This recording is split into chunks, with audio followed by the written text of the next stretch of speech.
Salut tout le monde, j'espère que vous allez bien.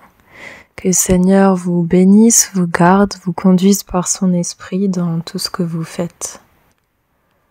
Aujourd'hui, on va parler de transfiguration. Et pour commencer, on va relire un petit peu les deux récits de la transfiguration, lorsque Jésus était sur la montagne avec quelques-uns de ses disciples. On le trouve dans Matthieu et dans Marc. Et ensuite, on va voir dans quels autres passages il est question de transfiguration. Et là, ça concerne plus Jésus, mais ça nous concerne nous. Voilà la raison pour laquelle le titre de ce partage, c'est « Soyez transfigurés ». Parce que c'est le but, c'est que nous aussi, nous puissions vivre cela comme Jésus l'a vécu. On va commencer par lire dans Matthieu, chapitre 17, les versets 1 à 8. 6 jours après, Jésus prend avec lui Pierre, Jacques et Jean son frère, et il les conduit à l'écart sur une haute montagne. Il fut transfiguré devant eux. Son visage se mit à briller comme le soleil et ses vêtements devinrent blancs comme de la lumière, comme la lumière. Moïse et Élie leur apparurent, qui s'entretenaient avec lui. Pierre dit à Jésus: « Seigneur, il est bon que nous soyons ici. Si tu le veux, je dresserai ici 3 tentes, une pour toi, une pour Moïse et une pour Élie. » Comme il parlait encore, une nuée lumineuse les couvrit de son ombre. Et une voix retentit de la nuée. « Celui-ci est mon fils bien-aimé. C'est en lui que j'ai pris plaisir. Écoutez-le. » Lorsqu'ils entendirent cela, les disciples tombèrent face contre terre, saisis d'une grande crainte. Mais Jésus s'approcha, les toucha de la main et dit : « Levez-vous, n'ayez pas peur. » Ils levèrent les yeux et ne virent personne que Jésus seul. Donc dans ce passage, on voit que Jésus a conduit certains de ses disciples à l'écart sur une haute montagne. Donc dans le contexte de la transfiguration, il y a un contexte préalable, celui de la mise à l'écart, celui d'un temps à part où on se retire. Et là, ce qui se passe, c'est que le visage de Jésus se met à briller comme le soleil et ses vêtements deviennent blancs comme la lumière. Donc il y a un éclat qui est sans pareil. Et c'est là aussi que Moïse et Élie apparaissent et s'entretiennent avec Jésus. Et les disciples Pierre pensent même pouvoir dresser des tentes pour eux 3. Et à ce moment-là, la voix du Père se fait entendre. Et il dit : « Celui-ci est mon fils bien-aimé, c'est en lui que j'ai pris plaisir, écoutez-le. » Donc il rappelle que Jésus est son fils, en qui il a pris plaisir, et que nous sommes appelés à l'écouter. En réalité, c'est un ordre, il dit « écoutez-le ». Et lorsqu'ils entendent cette voix, les disciples tombent à terre, ils sont saisis d'une grande crainte. Et quand Jésus les touche pour leur dire de se lever, de ne pas avoir peur, ils lèvent les yeux et ne voient plus que Jésus seul. Cela met déjà en avant Jésus par rapport à Moïse et à Élie. Moïse qui représente la loi, l'ancienne alliance. Élie qui représente les prophètes. Comme pour rappeler que dans le Fils, il y a et la loi et les prophètes. Et encore bien plus. En lui, tout est accompli. La loi et les prophètes. Et en le suivant, en l'écoutant, lui seul, c'est suffisant. Car il a parfaitement accompli la loi et les prophètes, alors nous pouvons le suivre sans aucune crainte, car nous ne nous égarerons pas non plus loin de la loi de Moïse et loin des écrits des prophètes, représentés par Élie. On va lire encore le même récit, relaté par Marc, Évangile de Marc, chapitre 9, versets 2 à 8. 6 jours après, Jésus prend avec lui Pierre, Jacques et Jean et il les conduit seul à l'écart sur une haute montagne. Il fut transfiguré devant eux, ses vêtements devinrent resplendissants, d'une blancheur telle qu'il n'en est pas de teinturier sur terre qui puisse blanchir ainsi. Élie avec Moïse leur apparurent. Ils s'entretenaient avec Jésus. Pierre dit à Jésus, « Rabbi, il est bon que nous soyons ici. Dressons 3 tentes, une pour toi, une pour Moïse et une pour Élie. » Ils ne savaient que dire, car la peur les avait saisis. Survint une nuée qui les couvrit de son ombre, et de la nuée survint une voix. « Celui-ci est mon fils bien-aimé, écoutez-le. » Aussitôt ils regardèrent autour d'eux, mais ils ne virent plus personne que Jésus seul avec eux. Donc là c'est vraiment les mêmes détails, hein. Donc conduit seul à l'écart sur une haute montagne. Et là, dans la description de l'apparence de Jésus, il est question de vêtements resplendissants d'une blancheur telle qu'il n'est pas de teinturier sur terre qui puisse blanchir ainsi. Donc ça montre vraiment que c'est une œuvre divine qui ne peut pas être copiée ou reproduite par un homme ici-bas sur terre. C'est quelque chose qui est évident, qui est attribué de manière évidente à Dieu. Quelque chose qui ne peut venir que de Dieu. Et ceux qui le voient s'en rendent compte de manière évidente. Et là encore, Moïse et Élie s'entretiennent avec Jésus. Pierre a ce même désir de dresser 3 tentes, comme pour mettre au même niveau Jésus, Moïse et Élie. Et là, la voix de Dieu se fait entendre. Celui-ci est mon fils bien-aimé, écoutez-le. Et reste Jésus seul. On va maintenant voir 2 autres passages du Nouveau Testament dans lesquels il est question d'être transfiguré. Et cela concerne non pas Jésus, mais cela nous concerne nous, disciples de Jésus. Romains 12, versets 1 à 5. Je vous encourage donc, mes frères, au nom de toute la magnanimité de Dieu, à offrir votre corps comme un sacrifice vivant, saint et agréé de Dieu. Voilà quel sera pour vous le culte conforme à la parole. Ne vous conformez pas à ce monde-ci, mais soyez transfigurés par le renouvellement de votre intelligence, pour discerner quelle est la volonté de Dieu, ce qui est bon, agréé et parfait.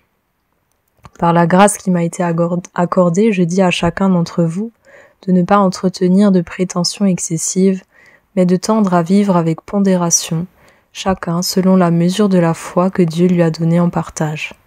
En effet, tout comme il y a une multitude de parties dans notre corps qui est un seul, et que toutes les parties de ce corps n'ont pas la même fonction, ainsi, nous, la multitude, nous sommes un seul corps dans le Christ et nous faisons tous partie les uns des autres. Donc là, on voit que nous sommes appelés à être transfigurés par le renouvellement de notre intelligence, pour discerner quelle est la volonté de Dieu, ce qui est bon, agréé et parfait. Et pour vivre cela, on a besoin de se mettre à part, se mettre à l'écart. Et ici, c'est clairement ne pas se conformer à ce monde-ci. C'est-à-dire ne pas vivre comme les gens qui vivent dans ce monde, mais vivre comme Jésus a vécu dans ce monde. Choisir de vivre différemment. Et c'est une décision. Ne pas se conformer.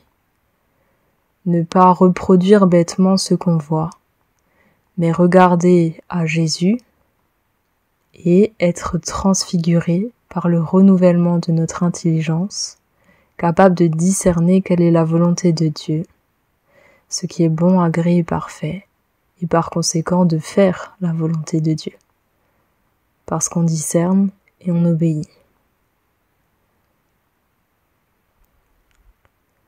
Et ce qui en découle, c'est aussi l'humilité,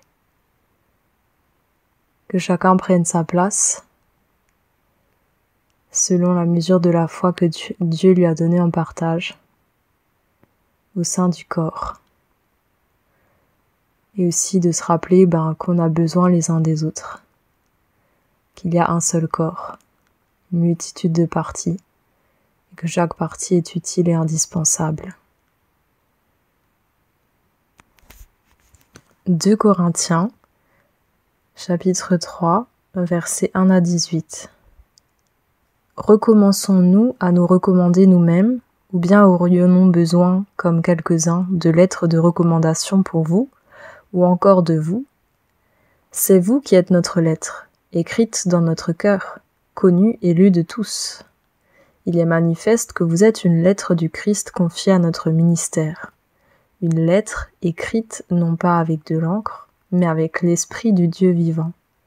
Non pas sur des tablettes de pierre, mais sur des tablettes de chair, sur des cœurs. Telle est la confiance que par le Christ nous avons en Dieu. Non pas que de nous-mêmes nous soyons capables de considérer quoi que ce soit comme venant de nous-mêmes. Notre capacité vient de Dieu. C'est lui aussi qui nous a rendus capables d'être ministres d'une alliance nouvelle, non pas de la lettre, mais de l'esprit. Car la lettre tue, mais l'esprit fait vivre. Or, si le ministère de la mort, gravé avec des lettres sur des pierres, s'est trouvé entouré de gloire au point que les Israélites ne pouvaient pas fixer le visage de Moïse à cause de la gloire, pourtant passagère, de son visage, comment le ministère de l'esprit ne le sera-t-il pas à plus forte raison? Et si le ministère de la condamnation a eu de la gloire, à bien plus forte raison, le ministère de la justice abonde-t-il en gloire? Et sous ce rapport, ce qui a été glorifié n'a pas été glorifié à cause de cette gloire plus éminente. En effet, si ce qui était passager a été marqué par la gloire, à bien plus forte raison ce qui demeure est-il entouré de gloire. Ayant donc une telle espérance, nous montrons d'autant plus d'assurance. Nous ne faisons pas comme Moïse, qui mettait un voile sur son visage, pour que les Israélites ne voient pas la fin de ce qui était passager. Mais leur intelligence est devenue obtuse. En effet, jusqu'à ce jour, quand ils font la lecture publique de l'Ancienne Alliance, le même voile demeure. Il n'est pas enlevé parce qu'il ne disparaît que dans le Christ. Jusqu'à ce jour, quand on lit Moïse, il y a un voile sur leur cœur, mais lorsqu'on se tourne vers le Seigneur, le voile est enlevé. Or, le Seigneur, c'est l'Esprit, et là où est l'Esprit du Seigneur, là est la liberté. Nous tous, qui le visage dévoilé contemplons, comme dans un miroir, la gloire du Seigneur, nous sommes transfigurés en cette même image de gloire en gloire. Telle est l'œuvre du Seigneur, qui est l'Esprit. Donc là, le verset qui nous intéresse, c'est le tout dernier, le verset 18. C'était important de lire tout le passage pour avoir vraiment le contexte. Et là, ce qui est intéressant de voir dans ce passage, c'est cette distinction entre la loi, l'ancienne alliance, qui a été apportée par Moïse, qui a été écrite sur des tablettes de pierre, qui faisait partie du ministère de la condamnation, et qui a eu cette gloire aussi. Moïse, lorsqu'il est descendu de la montagne, son visage était resplendissant et il a dû se cacher. Il a dû cacher son visage pour protéger ceux qui regardaient à lui. Et il est dit que le ministère de la nouvelle alliance, celui de l'Esprit, celui qui est écrit sur des cœurs et non des pierres, celui qui est animé par le Saint-Esprit et celui qui amène à la vie. Ce ministère qui est en Christ, cette nouvelle alliance, dispose d'une gloire encore supérieure. C'est-à-dire que, comme Moïse, dont le visage était resplendissant pour l'ancienne alliance, Jésus, lors de la transfiguration, a lui aussi été resplendissant, mais d'une blancheur sans pareille. Et il est dit pour nous que nous aussi, nous devons être transfigurés en cette même image, celle du Seigneur. De quelle manière? En contemplant la gloire du Seigneur, en regardant à Jésus, le visage dévoilé, sans aucun filtre religieux, sans aucune hypocrisie, sans se cacher, dans une transparence et une humilité totale. Et le fait de contempler cette gloire, nous sommes, c'est en contemplant que nous sommes transfigurés en cette même image, de gloire en gloire. Et c'est pas dit que c'est notre œuvre, c'est dit que c'est l'œuvre du Seigneur, qui est l'Esprit. Donc là encore, ça rejoint ce qu'on a lu tout à l'heure. Il s'agit de détourner nos regards des choses de ce monde pour regarder à Jésus, pour contempler sa gloire. Et c'est ainsi que nous pouvons être transformés, transfigurés, encore plus fort, en cette même image, rendus semblables à Jésus, totalement. Et l'idée, c'est que cette gloire paraisse et qu'elle soit manifeste aux yeux de tous, qu'elle rende témoignage à Jésus et au Père, et que tous puissent reconnaître qu'il y a là un éclat et une blancheur qui n'est pas reproductible par l'homme. Et c'est pour ça que c'est dit que c'est l'œuvre du Seigneur qui est l'Esprit. Notre part à nous, c'est de ne pas nous conformer à ce monde, de regarder à Jésus. Et son œuvre à lui, c'est de nous transfigurer en cette même image, celle de Jésus. Et dans le passage de Romains 12, il était beaucoup question de l'intelligence, donc de tout ce qui est pensée, émotion, âme, être intérieur. Et là, il est même question de l'être extérieur. Ça va jusqu'au corps. Il y a quelque chose qui paraît sur le visage, c'est visible. Ça peut nous faire penser à cette parole de Jésus dans Matthieu 5, versets 14 à 16, lorsqu'il dit « C'est vous qui êtes la lumière du monde. Une ville située sur une montagne ne peut être cachée. On n'allume pas une lampe pour la mettre sous le boisseau, mais on la met sur le porte-lampe et elle brille pour tous ceux qui sont dans la maison. Que votre lumière brille ainsi devant les gens, afin qu'ils voient vos belles œuvres et glorifient votre Père qui est dans les cieux. » Donc là encore, il s'agit bien de ne pas se cacher, de ne pas mettre de voile, de regarder à Jésus et de devenir comme lui, d'œuvrer comme lui, et ainsi que ceux qui nous côtoient puissent glorifier le Père qui est dans les cieux, simplement par le fait qu'ils voient la manière dont nous vivons. Il y a aussi Éphésiens 5, verset 27, pour faire paraître devant lui cette Église glorieuse, sans tache, ni ride, ni rien de semblable, mais sainte et sans défaut. Donc là encore, c'est l'œuvre de Jésus en chacun de nous. Et son objectif, c'est de nous rendre vraiment semblables à lui, chacun personnellement, mais comme on est tous membres d'un seul corps, c'est aussi tous ensemble que nous soyons cette Église glorieuse, pleine de gloire, qui attire les regards et qui aide les gens à rendre gloire à Jésus, à Dieu. Une église sans tache, sans péché, sans rides, qui n'est pas marquée par aucune forme de religiosité, d'habitude toute humaine, de tradition, qui devient parfois vide de sens et surtout qui empêche l'esprit de conduire son Église toujours plus près de Jésus.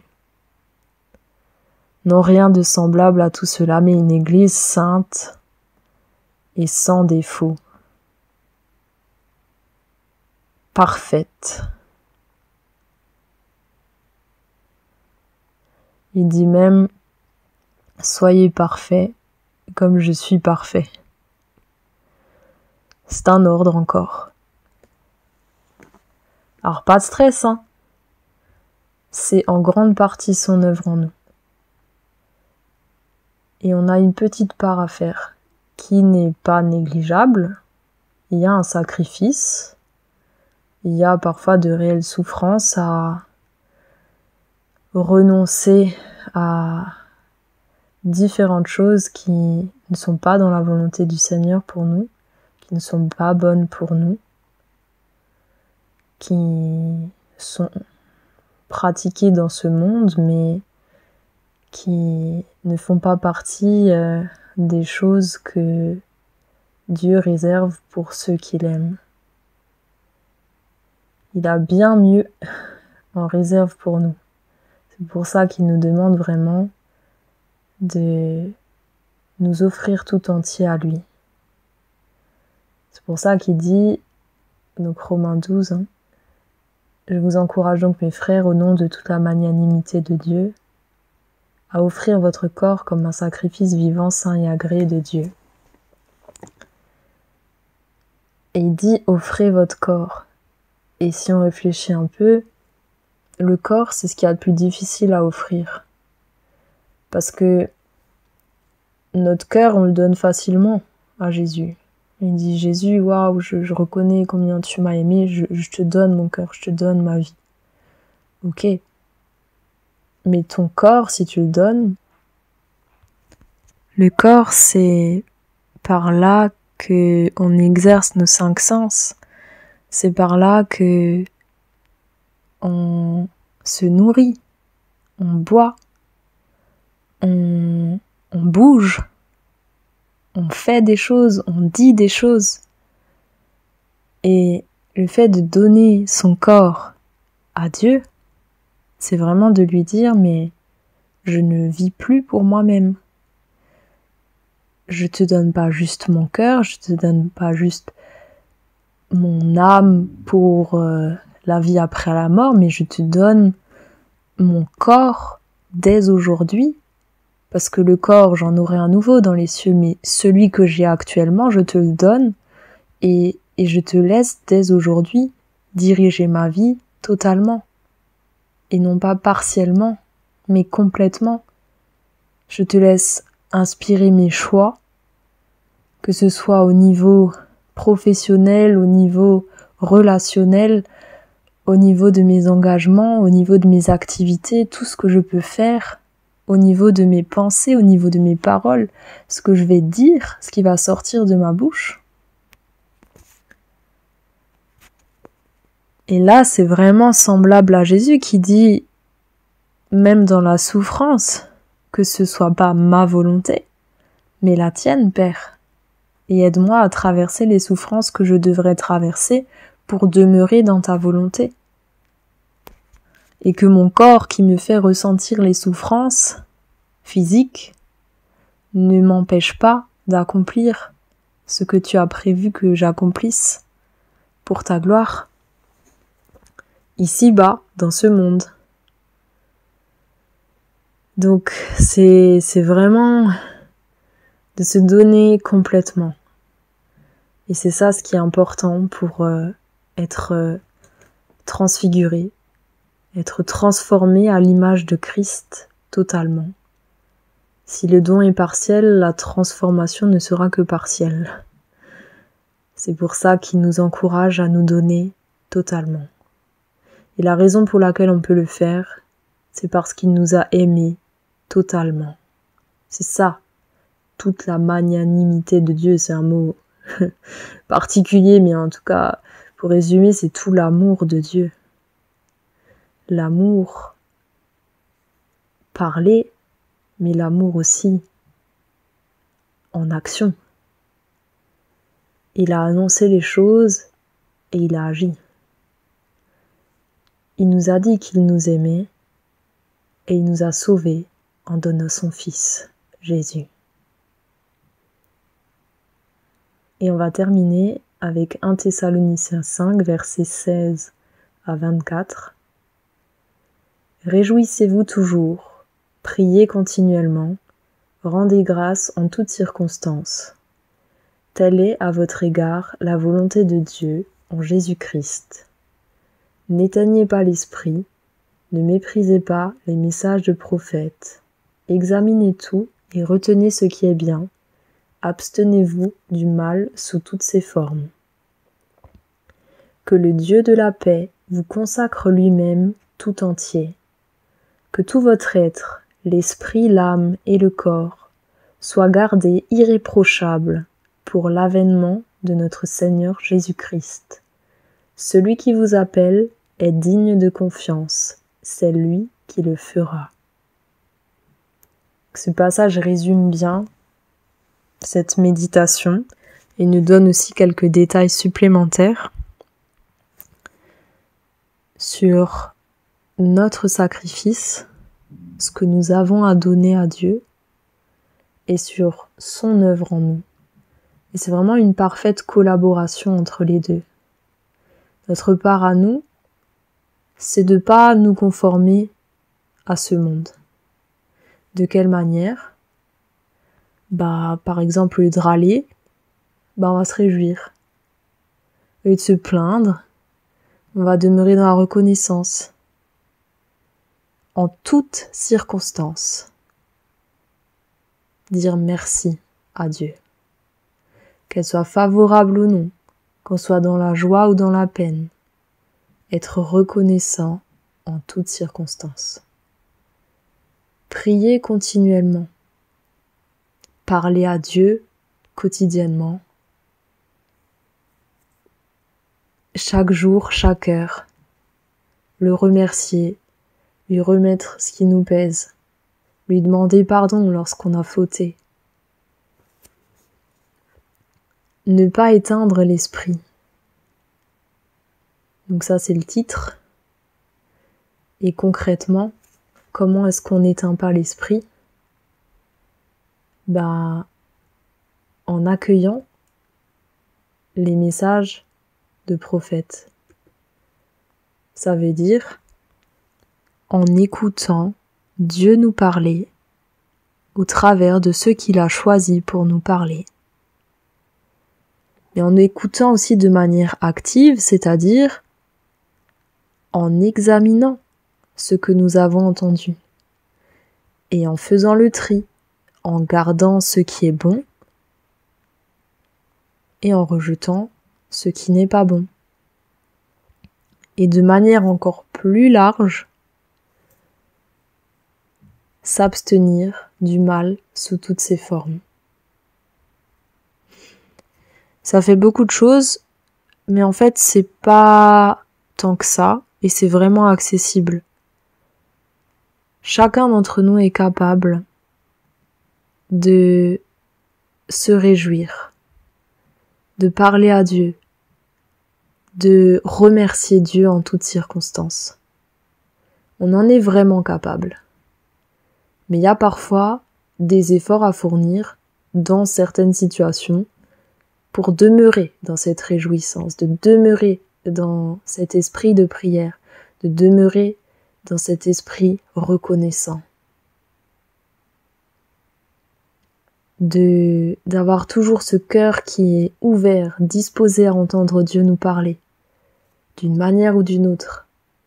Et aussi cette aptitude à discerner, à trier entre ce qui est bon et ce qui ne l'est pas, et à garder ce qui est bon. et nous abstenir du mal sous toutes ses formes. Pensée, parole, action. Personnellement, mais aussi ne pas côtoyer des personnes qui sont sans cesse dans la pratique du mal. Voilà notre part et celle de Dieu. La voici. Le Dieu de la paix, c'est lui qui nous consacre tout entier. Tout entier, ça veut dire tout notre être, ça veut dire l'esprit, l'âme et même le corps. Ça veut dire qu'il n'y a rien qui échappe à la main de Dieu sur notre vie. Et c'est lui qui nous permet d'être et de demeurer irréprochable jusqu'à l'avènement du Seigneur Jésus-Christ. Et il rajoute à la toute fin, celui qui vous appelle est digne de confiance, c'est lui qui le fera. Comme pour nous rappeler que si Dieu le dit, c'est qu'il va le faire. Donc nous, on doit faire notre part et on doit s'attendre à lui. Dans cette confiance, dans cette foi qu'il est fidèle et que c'est ça qu'il va faire en nous. Il va nous transfigurer à l'image de Jésus. Esprit, âme, corps, irréprochable. Une église glorieuse, sainte, sans défaut, qui rayonne de la gloire du Seigneur, qui attire les regards, qui ne peuvent que constater que cette gloire ne peut venir que du seul Dieu vivant, le Père éternel. Et Jésus est son Fils, bien-aimé. Et c'est lui que nous devons écouter. Merci Père pour ce rappel que tu nous appelles à être transfigurés. Comme Jésus a été transfiguré sur la montagne, qu'il est devenu d'une blancheur étincelante, lumineux, rayonnant de ta gloire. Tu veux faire la même chose avec chacun d'entre nous, et pas juste à un instant T, mais en permanence. Tu veux que tes enfants soient des lumières dans ce monde qui rayonnent pour ta gloire. Et cela est possible si nous nous soumettons à toi, si nous nous donnons tout entier à toi. Alors si c'est pas encore le cas, s'il y a encore des domaines de nos vies qu'on n'a pas réussi à te dire Seigneur, je te donne tout. Fais-nous cette grâce de pouvoir le faire aujourd'hui. Parce que tu nous aimes tellement et tu es tellement digne de confiance. Et tu veux faire une si belle œuvre dans chacune de nos vies que ce serait vraiment dommage qu'on ne te donne pas tout dès aujourd'hui. Ouvre nos yeux encore de sorte à ce que l'ennemi cesse de nous aveugler et de nous garder dans une forme de vie chrétienne, j'allais dire médiocre, mais c'est peut-être un peu exagéré, mais pas à la hauteur de toi, Jésus. Pas à la hauteur de ton sacrifice. Pas à la hauteur de ce que tu as fait pour nous. Donne-nous vraiment ce cœur, ce désir d'être transfiguré à ton image. Dans notre intelligence, mais même jusque dans notre corps. Que lorsque les gens nous côtoient, ils te côtoient toi. Que lorsqu'on leur parle, que ce soit toi qui leur parle. Oui, que ton Église soit cette Église glorieuse sans tache ni ride, ni rien de semblable, mais sainte et sans défaut. Que nous puissions faire partie de cette Église glorieuse. Aide-nous, Seigneur, à offrir nos corps comme des sacrifices vivants, à te laisser toute la place, à regarder à toi toujours, à te remercier continuellement, à demeurer dans la réjouissance, la prière, à te parler sans cesse et à t'écouter de la manière dont tu voudras nous parler et à garder ce qui est bon, à nous détourner de toute forme de mal.